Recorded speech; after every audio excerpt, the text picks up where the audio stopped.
อย่ามาโน้เว้าเม่นมาแน่นั่นแนวนี้ซะบ่ฮู้เรื่องนะเว้าพวกอิสาบังเบียดส่องแสน่ะส่องแสส่องปลอมน่ะออกมาเว้าให้ข่อยนี่นะมาเว้านั่นนึงก็เว้านั่นนึงเว้านั่นนึงก็เว้านั่นนึงเว้าใส่ครอบครัวแต่ข่อยจะแต่เรื่องเว้าเนาะอันนี้แม่มอนขออนุญาตเว้าบุ๊กปิดตาปิดหู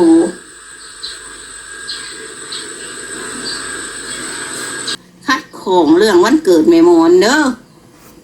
ที่เว้าให้พังให้เข้าใจซะเป็นยังคือหยุ่งยากกับวันเกิดของข่อยแต่ฮะพี่กายเนี่ยก็เหตุวันที่1ธันวาพี่นิวเขาก็เหตุวันที่1ธันวาใครจะเหตุวันเกิดหลายเถื่อบ้านทุกเจ้าบ่เหตุวันเกิดหลายเถื่อฮะปีหนึ่งเหตุเถื่อนึงเขาเหตุวันเกิดน่ะแม่นบอกข่อยก็ครบ63 ปีปีนี้ข่อยเกิด1962สมโนข่อยก็วันที่1เดือน12สมโนข่อยเดี๋ยวข่อยจะเอามาอ้างอย่างนี้ใช่ไหมให้ฉันเจ้าเบิ่งอย่างไรคนจำนวนคนในสมโนข่อย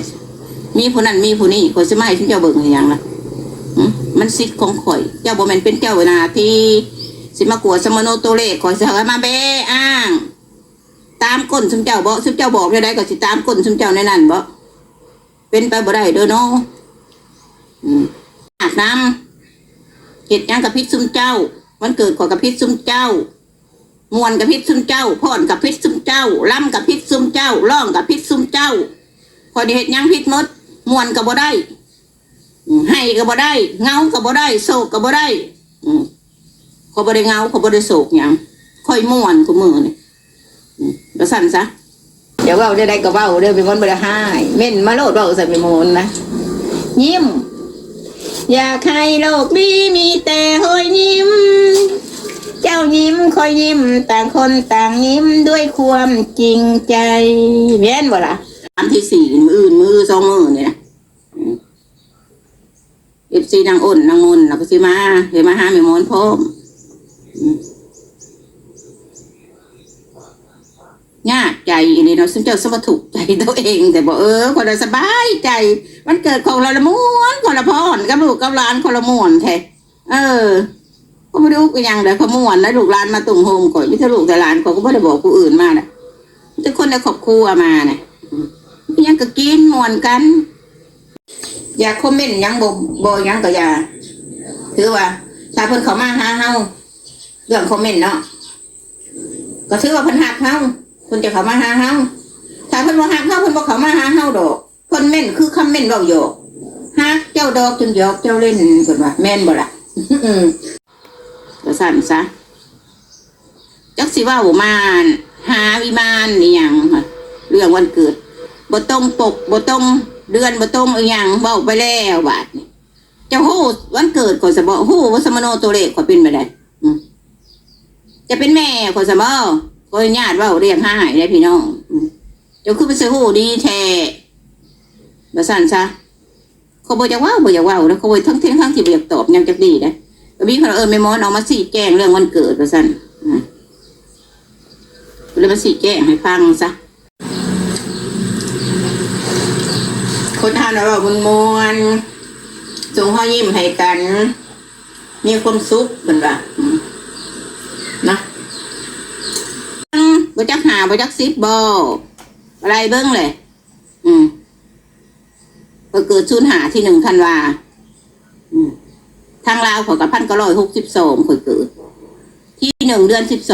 12ถ้าเดือนพลังก็เด3เดือนเด3ใส่เดือนพลังมือเกิดวันเกิดเด3กับเดือน12บ่แม่นบ่เดือนฝรั่งภาษาฝรั่งเขาเว้าซึ่งเจ้านี่สักผัดเป็นแนวนี้เนาะตั้งหยุ่งยากจะได้ว่านั่นนึงจะได้ว่านั่นนึงบัดว่าให้ลูกก็ว่าให้แม่บัดว่าให้แม่ก็ว่าให้ลูกหาแต่เรื่องว่าอยู่จังสิแต่ละมื้อนี่คือซ้อมอยู่เลยเนาะเบิ่งกินหยังไปใส่มื้อนี้มีหยังมันเว้าหยังมื้อนี้เอามาไปเด่นเว้าหมดทางหากินบ่เจ้าน่ะเอาของคั่วหมูไปหากินน่ะเอาขีดหมูไปตัดต่อหากินน่ะบ่มีแนวเฮ็ดบ่มีเวียกงานทำบ่มักสบายเนาะ เอาคลิปเขาไปตัดต่อออกมาเว้าแนวนั้นแนวนี้ใส่แต่ละมือนะ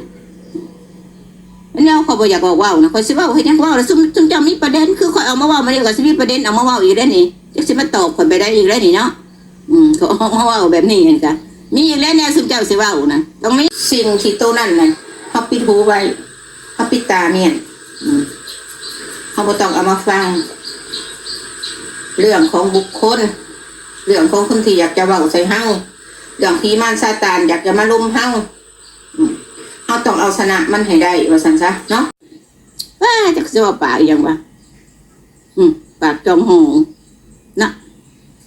ปากจอมหงอย่าว่าให้คนคันบ่ได้เว้าบ่ได้พวกนี้เขาท่องเว้า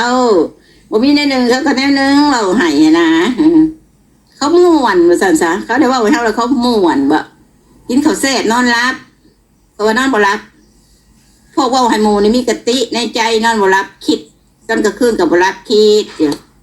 มื้อนี้ตื่นมามื้อนี้ก็ซ้อมและจ้องเบิ่งนะเบิ่งคลิปมันก็น่ามันกินหยังมื้อนี้มันเว้าหยังมื้อนี้ไปใส่มื้อนี้แม่นบ่อะโก้ยบ่ละเมื่อยน้ำสุมเจ้าค่อยสบายใจแล้วก็บ่ได้คิดหยังนะมีความสุขในใจแล้วก็มื้อนี้ม่วนอยู่ดีมีแห้งบ่ได้เป็นหยังเจ็บไข้ก็ไปหาหมอปวดนั่นปวดนี่ก็ไปตรวจเข้าโรงพยาบาลไปตรวจเลือดตรวจจางตรวจสุขภาพตัวเองหมอก็วางยาให้กินแล้วก็มีเหือมีแห้งดีมันมีไว้หมดเฉพาะให้คนเนาะมนุษย์มนาเฮาสิบุกไปอ่างอะไรอย่างคันเป็นแห้งหลายก็เอาบ่อยู่ยาก็เอาบ่อยู่เงินก็เอาบ่อยู่มีเงิน100 ล้านพันล้านก็ซื้อชีวิตบ่ได้ถ้าฮอดมื้อมันแล้วดีพ่อมาเลยทุบน้ำลายดีพ่อมาเลยทุบน้ำลาย